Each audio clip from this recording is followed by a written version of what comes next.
And well, after we have seen some of the first steps that we can carry out here, just in the enterprise structure, let's just close this to analyze a bit better what we can accomplish on the other just nodes that we have that are specific for each application module. For example, let's open financial accounting. And actually, we will open just a path inside financial accounting. So for this, we will open account receivable and accounts payable. Inside this section, we have business transactions. Let's open this one. And here we have outgoing invoices, create memos. And well, we want just to open this section and all this path to show, for example, well, we have multiple transactions, which are all these lines, and some other subnodes. But what we just really wanted to focus your attention right now, it's on the maintain terms of payment transaction. Because this is a clear example of just a transaction that we can, as consultants, we can just modify the settings here or create new entries, for example, create a new terms of payment. And then the impact will be just immediate for the end users. Why? Well, because if, as consultants, we create correctly these terms of payment, then these objects can be just used and like end users can just choose them when they are creating, for example, an account payable, actually also an account receivable. It's universal for both. And well, what will happen is just the system will read the values that are linked to that terms of payment, and the system will just propose, for example, just discounts, and also like just the baseline date for just the periods to have these different percentages of discount. So well, what will happen is the users, they don't need to enter any more information into the system. Everything is being read from the customizing settings, and of course this speeds up the process. But what's probably even better, it reduces human error, because instead of the humans trying to or having to calculate the dates or having to just set up the percentages, they only select one object, which is the terms of payment. That is the terms of payment that applies to that particular business transaction. And then, as we have been saying, the system will just check the customizing and propose and default all the values, so the user, an end user, they don't need to worry about any of this. Now we can, let's just close all the sections here. And of course we have the menu just as exactly as similar to what we started with. But now let's, for example, open the path for controlling. And actually let's open cost center accounting. Here we have, for example, master data. And inside this section we have cost centers. Again, we have so many transactions here. But we just want you to focus your attention in the define cost center categories. Because, well, again, this is just an example of something we can customize in this menu, and we can just create them. We can create cost center categories, and the users, whenever they create a new cost center, they can select the correct cost center category. So it's just a way to organize, for example, the master records. Also, for example, we can just close cost centers. Actually, on cost center accounting, because, for example, we also have internal orders. Let's just open this path, and let's open order master data, because as you can see here, we have another object. It's called order types. Well, and the transaction is just saying define order types, but order types actually are really similar to the cost center category, because an order type, we can just use an order type also to classify our master records. And of course, it's not only that, we can use it to control just the way in which the field status is shown. So that just means if a field is required, or if it's like just required mandatory, or if it's optional, or maybe we can even hide some fields that we don't think that they are relevant, and we create master records of internal orders, for example. And that is just a simple example, because we can control even much more complex settings. For example, maybe the settlement, how settlement should be carried out from an internal order to a cost center. In this process, in the settlement process, we can take some of the costs that have been originally posted to an internal order, and maybe just, again, as we were saying, just settle those costs to a valid receiver, which could be a cost center. But for example, that is a great example. We could control which objects are the permitted receivers for a settlement process according to different order types. So again, it's really useful to just analyze and just double check that we what we can accomplish in the customizing menu and the ways in which it will just impact end user.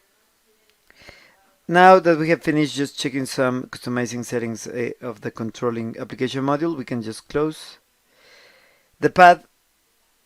And well, for example, we can discuss about flexible real estate management, REFX. But yes, why is this important, or why just we want to call this out as an example? Well, because this is actually a great part of the system. It has just many features, and the idea is that we use it, as the name is saying, just to control everything that has to do with like real estate of the corporate group. So for example, we can think of a very big corporate group that as part of their income, they have like a segment, a business segment that just the revenues from that segment are coming if we lease some of our extra or like additional office space, or maybe we even have some retail square meters that we can lease. So well, if we have that kind of a scenario, we can just use flexible real estate management to control all this data and all the accounting data also, well, and a connection to accounting data using flexible real estate management. Actually, just to be clear, let's open the path, the node here. Actually, as you can see, many things we can customize here. But for example, we know just for personal experience that you probably know, every time some office building or warehouse building or even retail square meters are leased, we need a contract, of course. So well, the contract is that main object that will have all the settings needed to be clear on the lease. So it will of course state the amount, the time period, and the parties involved. So well, we have different kinds of contracts, different like just categories of contracts, because it's different if we lease an office floor, for example, in one of our buildings, than if we just list maybe a warehouse. So well, the idea here is just that we can actually let's open the contract node and actually open the contract type node, because the idea is that again in customizing we can create just what we call contract types, and of course we can create different contract types for these different kind of leases of leasing, sorry. But the point here is that then we can use all of these different contract types that we have defined to map the different scenarios that we have for leasing, and they can be different in the period, like maybe one is just for 1 year, and maybe another different contract type is only valid for 5 years at least. We can modify, of course, some values, some contexts according to the contract type. And well, the nice thing about all of this is that we can use or have the system using flexible real estate management.